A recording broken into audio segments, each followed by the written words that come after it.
Just like a breath of spring, you came my way. I heard a bluebird sing, but not today. 'Cause it's winter time, and the leaves are brown since you went away. My world fell down.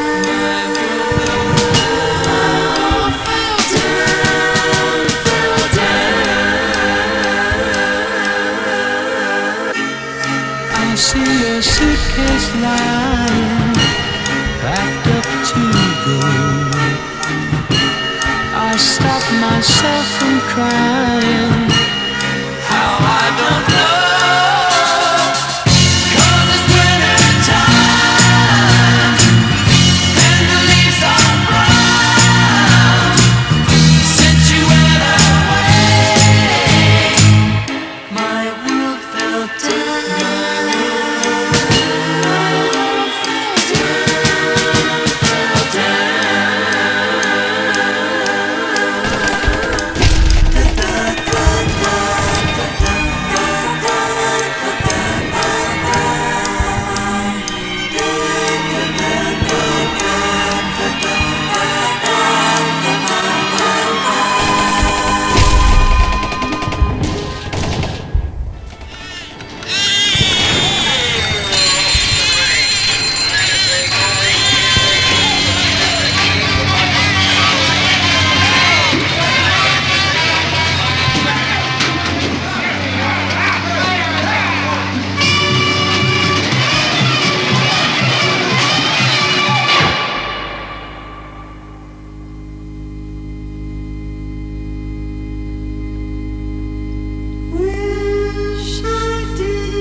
Spring's a better thing, I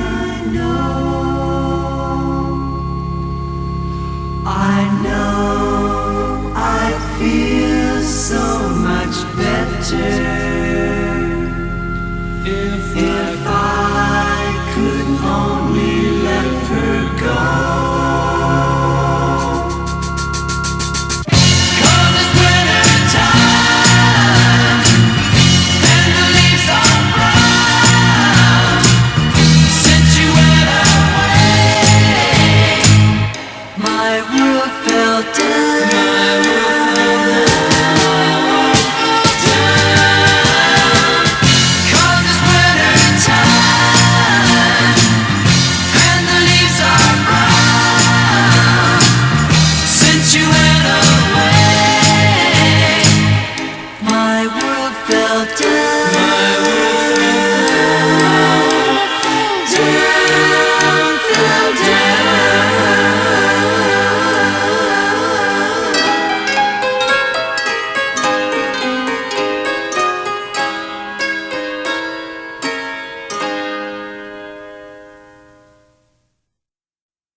Ryan T. Young with you for the February 2020 edition of the Sunshine Factory Outlet Show.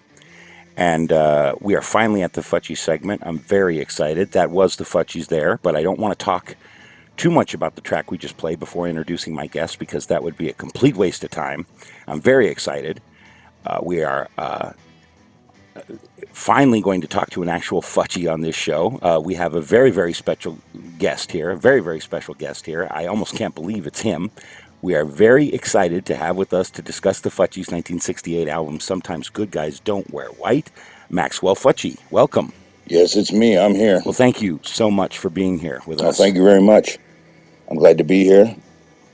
Heard a lot about your show. It's had a lot of buzz in the last year or so. Okay, well, I hope it's all been good things that you've heard. People telling me I need to check it out, that's for sure. We're lucky enough to have a direct via satellite hookup with you.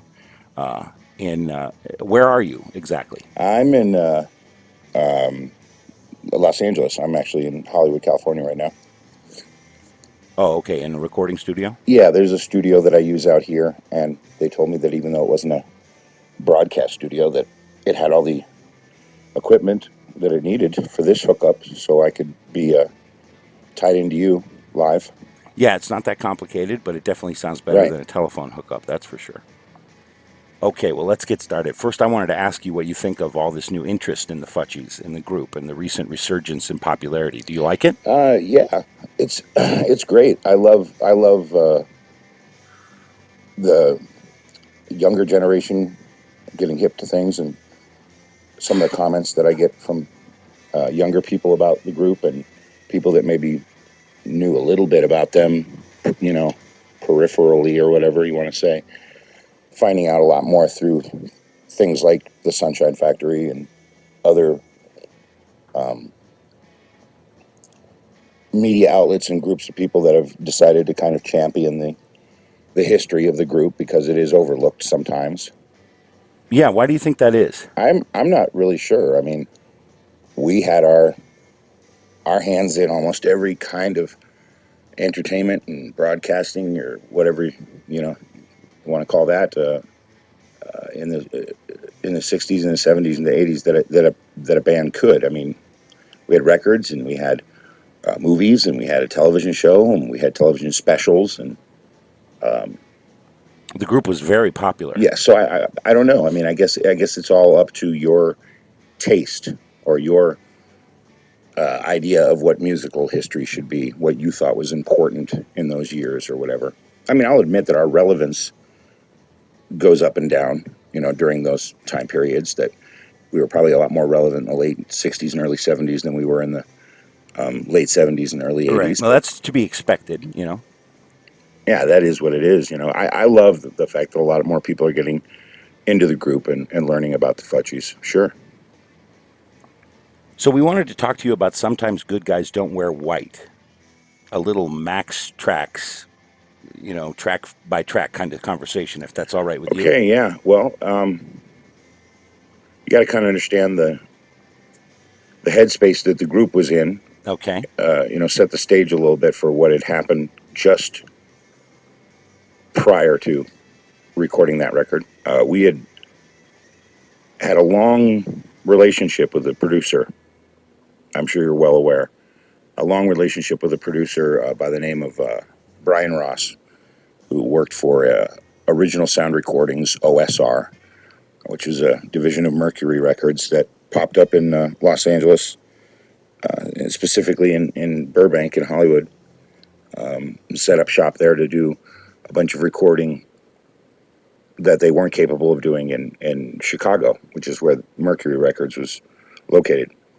And to make a really long story short, if I haven't failed at that already, I ended up going to OSR as a session musician, someone who would go there and play music for the artists that were signed to the label. And then slowly but surely, my sister and my two cousins ended up there too. And we ended up being sort of Brian Ross's A team, A league, first chair session people when he would want a certain sound. And when he would be working with certain artists that liked a certain sound and were like, get those same people, it always ended up coming down to being the four of us. There were a couple other people that were always in the mix there too. A guy named Rick Derringer, who went on to, Rock and Roll Hoochie Coo. yeah, go solo and do his own thing. And then, a guy that came into our world in our band much later than when we originally met him, and started working with him, but we developed a really good rapport with him as well. And that was Nick Francis, who is better known to the world as Francis Futchie, when we brought him into the world of the Futchies when Scooter originally left. So that's what we're doing for a long time. And then obviously end up evolving into our own group, the Futchies, and record two very great records, very important records, seminal records, I think, with Brian Ross at OSR. But getting to where we're at now, just before the album that you want to discuss, we had just gone out on tour on our first big, huge world tour after the completion of Electric Prune, the second album with Brian. Went on tour with the Byrds. And during that entire tour, we've got them in our ear telling us stuff like, oh, you shouldn't have to put up with this, and you shouldn't have to do that, and we're over on Columbia Records. You got to come over here on Columbia Records. You got to do this and you got to do that. And we're toying with the idea of it, but also you got to realize that if we were to leave our situation, at that time, we realized that we wouldn't just be losing Brian as a producer, that we would then not have a label. We would then not have a place to record. We wouldn't have a studio. Oh yeah. Oh yeah, it's a whole lot more than just leaving Brian. I understand. Yeah. Exactly. There's a lot more to it. We wouldn't have a distribution deal of any kind. We wouldn't have an engineer. We wouldn't have a lot of the things that just kind of came with the whole package of working for and with Brian Ross over at OSR. We wouldn't have a manager because Brian was also our manager. So it was a handful of things that we're just like, well, okay, we got to really seriously have something to land on, some sort of cushion, some sort of thing that we feel is a better deal, to go to. And it was a combination of the Birds' heavy influence over at Columbia to get us signed over there, and also the fact that we were real close with the Animals, and Chaz Chandler was managing and producing, but managing mostly the Jimi Hendrix Experience. And so I knew that he had produced some of the Animal stuff and that he was managing Jimi Hendrix Experience. So there's a producer and a manager right there. We asked him to do it, not knowing if it would even be something he would want to do or would have time to do. But I guess his relationship at that time, because I don't think a lot of people realize it, that the Animals, the way people know it, the classic lineup of the Animals from 64 to 68, the year that we're talking about here, that started to disintegrate pretty rapidly in 68, to the point where the Animals were no longer really the Animals. They became this sort of different group, Eric Burden and the Animals, and 69, 70, and so on. So he was looking for something to do. He was looking for a project of some sort that would keep him in the industry and keep him busy and keep him feeling like he was doing something creative. So he said, yeah, I'll manage you guys and I'll produce you guys. So we had a manager and a producer and a label. We figured, okay, if we're going to jump, Now is the time to do it. right? If ever, right? Exactly. If we're going to jump, this is the time to do it. There's not going to be any other time than now. So we said, okay, yeah, let's do it. So we had already agreed to be a part of Riot on the Sunset Strip, which was filming as soon as we got back from touring, and all this stuff kind of really happened fast as soon as we got back to the U.S. But we kept it under our hats a little bit. Well, I mean, as much as we could, to just go ahead and finish this obligation with Brian. He didn't know it would be the last thing we'd be doing with him. And we shot the stuff we needed to shoot and recorded the things for the soundtrack that we needed to record for Riot on the Sunset Strip. Yeah. So you did that first, then the movie.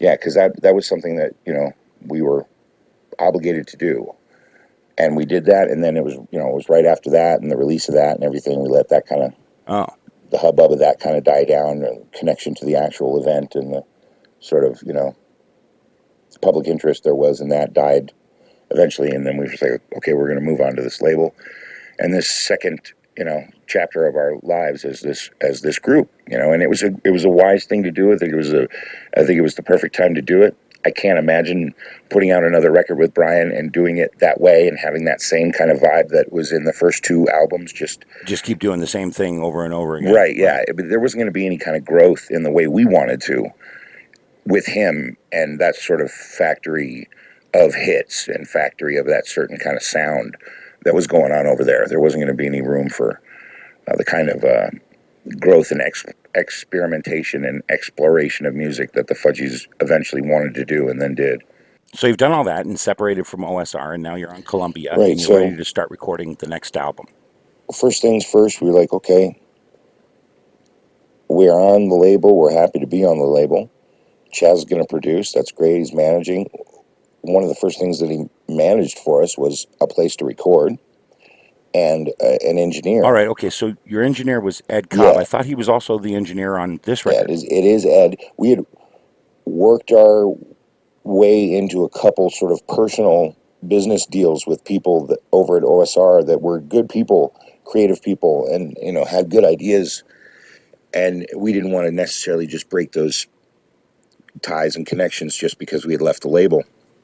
Ed Cobb was one of those guys, great engineer, funny guy, and a good songwriter, a good little certain kind of tune writer. And we had entered into an agreement with him that we would record 2 more of his songs. And we didn't record any of his stuff on Electric Prune, but we had made the agreement with him after the Dirty Water was such a big hit, and also, a fellow Boston, guy. We just wanted to keep working with him. Plus, we didn't know any other engineers, and so Chaz worked it out that Ed would work 1 more record with us, and that would be the record we would record the other 2 songs. His songs. Then. Yeah, that he wrote for us, and one of them being "Sometimes Good Guys Don't Wear White," which ended up being the title of the album, and the other song being "Why Pick on Me," which is another fun one from that record. Yeah, neither of which were really big hits. I mean, nothing like "Dirty Water" ever again. That was a one-time. Lightning in a bottle. Right. That's right. As definitely the dictionary definition of lightning in a bottle, because we didn't have that kind of success with that sort of a simple song ever again, really. Right. Right. So, and as far as a place to record, we had been demoing things for about 1.5 years at Leon Russell's studio space where he recorded stuff, which was called Sky Pilot Studios, and it was in the Hollywood Hills. But it was a great place to record. It was a fantastic place to demo your stuff, but that's about the only thing you could do there. I mean, it didn't have the capacity. It didn't have the ability to record big stuff, big sounding stuff, choruses of people singing, or orchestrations, or even a band bigger than like maybe a 3 or 4 piece, because basically you got enough room in there for a drum set and keyboards and stuff, because Leon played piano, and it was just a place for him to demo his shit, and that's what we did, was demo our stuff there too. And so it wasn't set up to record the kind of record we needed to record. I mean, we didn't know anything other than the sort of way we were recording for so long over at OSR that kind of bled into our next stage of recording, at least in the first part, until we figured out a new way to do things, and sort of our way to do things, I guess, would be the way to say it.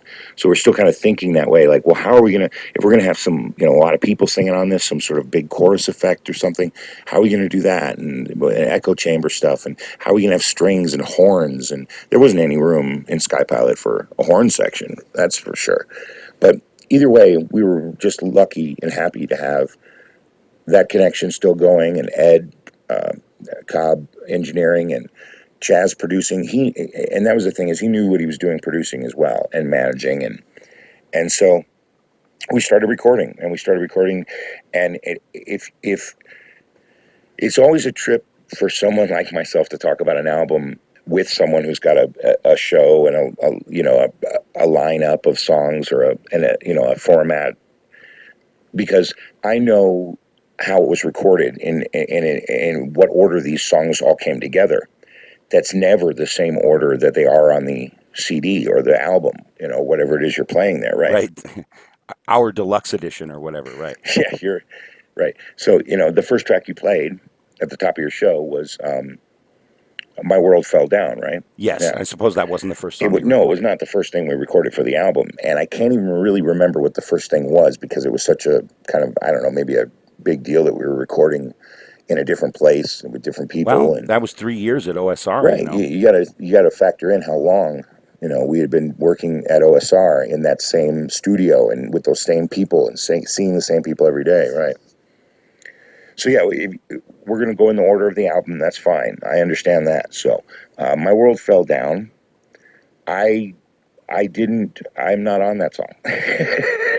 Okay, well, I guess we don't need to talk about that song then. Well, We'll move on. It's true, so I have nothing to say. No, of course I know about it. I know, what it took to make it, or what went on, or what happened, but I don't play on it. There's not a real prominent guitar part. That's really all I was doing around that time.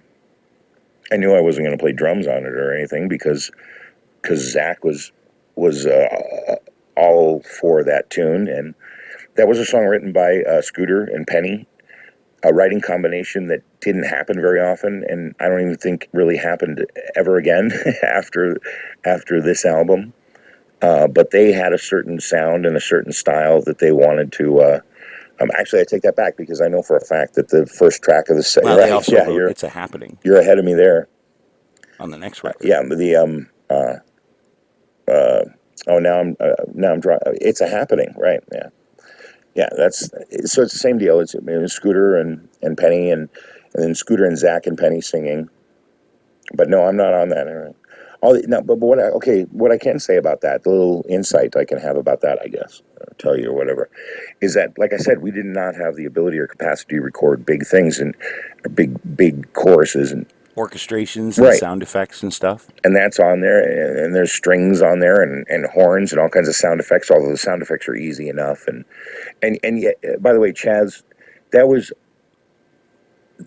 our decision. That was Scooter and Penny's decision or whatever to have that to represent sort of a protest, a protest for the war or whatever. But Chaz did say something right away about that. Like, I don't know if you want to have those in there like that, so blatantly, right off the top like that, and so loud or whatever, because it may date the song.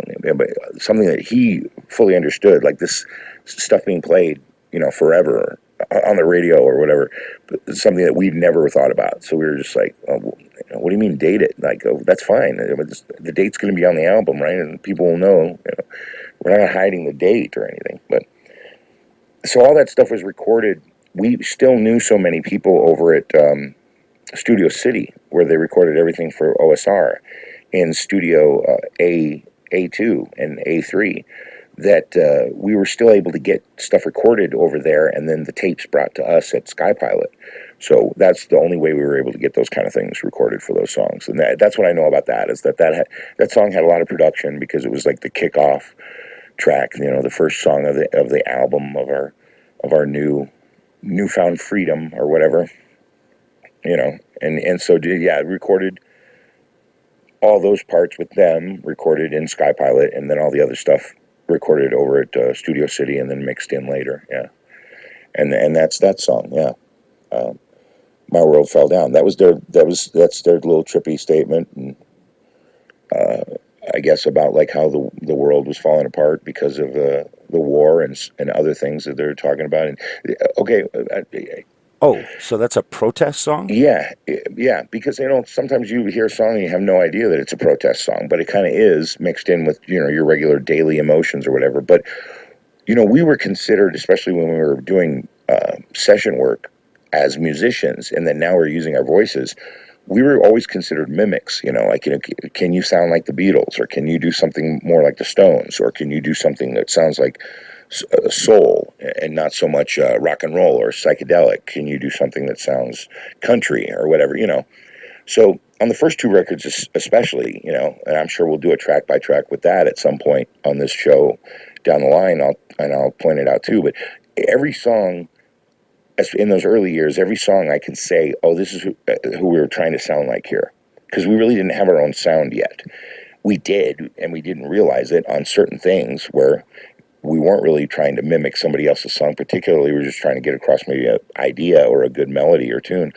But 9 times out of 10, especially at this stage, we were trying to sound like somebody. And especially in our club days, when you're doing so many covers and stuff, you want to sound like, what's popular, what everybody's... Yeah, you want to sound relevant and current. Yeah, what everyone's paying to listen to. Exactly, right. So this, I know vocally, especially, Scooter and Zach and Penny all have great voices. Penny's voice is amazing, I know that they were trying to sound like the Mamas and the Papas and the Beach Boys and the Fudgies all mixed together in one. And I think they achieve it pretty well there. So that was, of course, My World Fell Down, the first track on Sometimes Good Guys Don't Wear White that I played at the top of the show. And the next track on the album is Cool Jerk, and that was also a single. Well, that's all me trying to, be soulful, That's me doing the same format or whatever musically that we would do over at OSR as session musicians for so many great rhythm and blues and soul artists that came out of that label, that I just wanted to, do my best to try to come up with an original song, not a cover of, like something. But there were so many good girl groups, 3 girl groups. There were a couple white ones, but mostly black girl groups over there. And if you weren't like a surfer group, like a car club group or something, you were a rhythm and blues group over there, or a singer, and I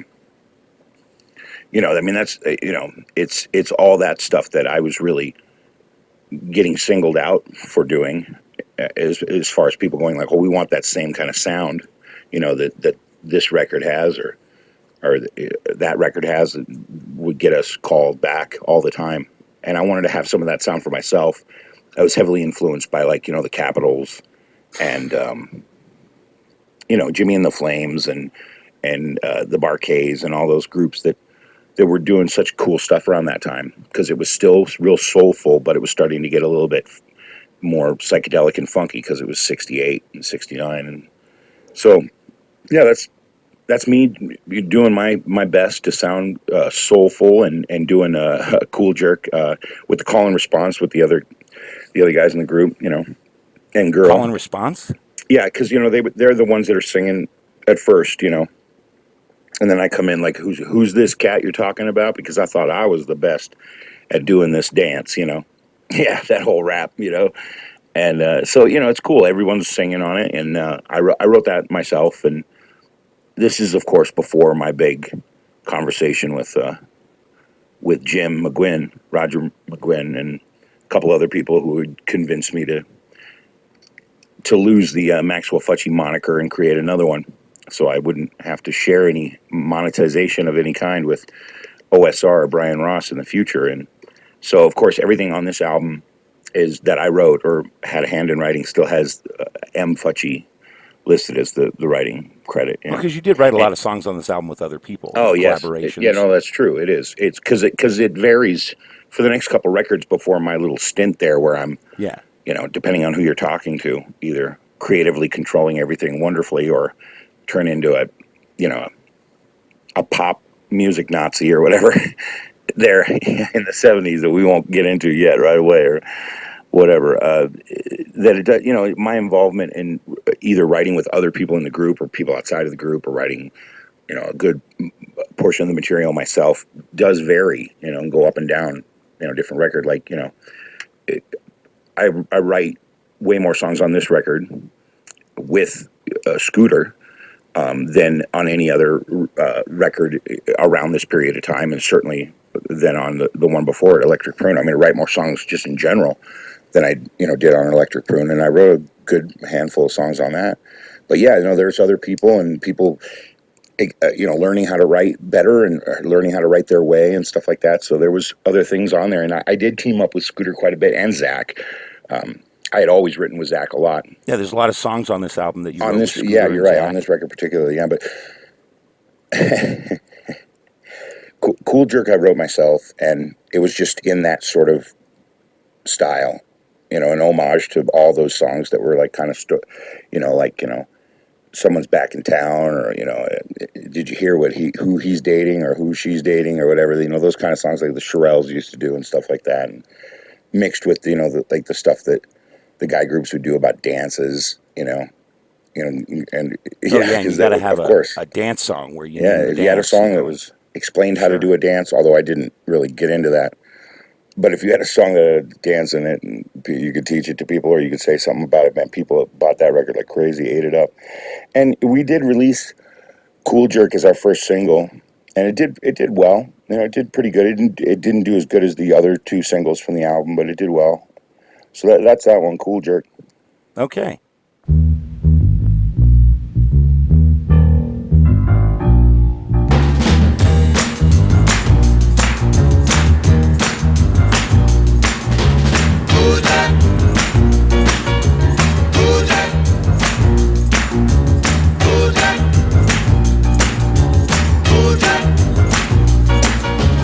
We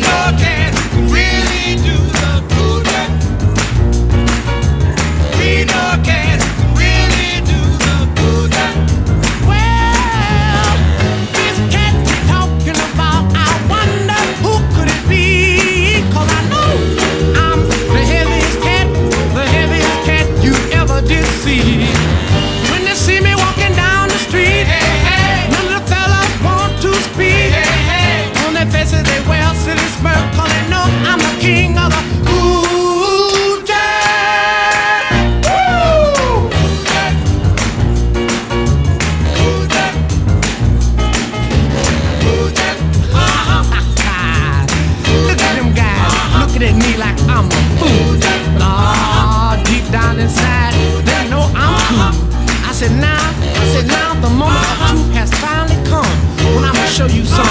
some of that cool dirt. Now give me a little bit of drum by himself there. Now give me a little bit of bass with those 88s.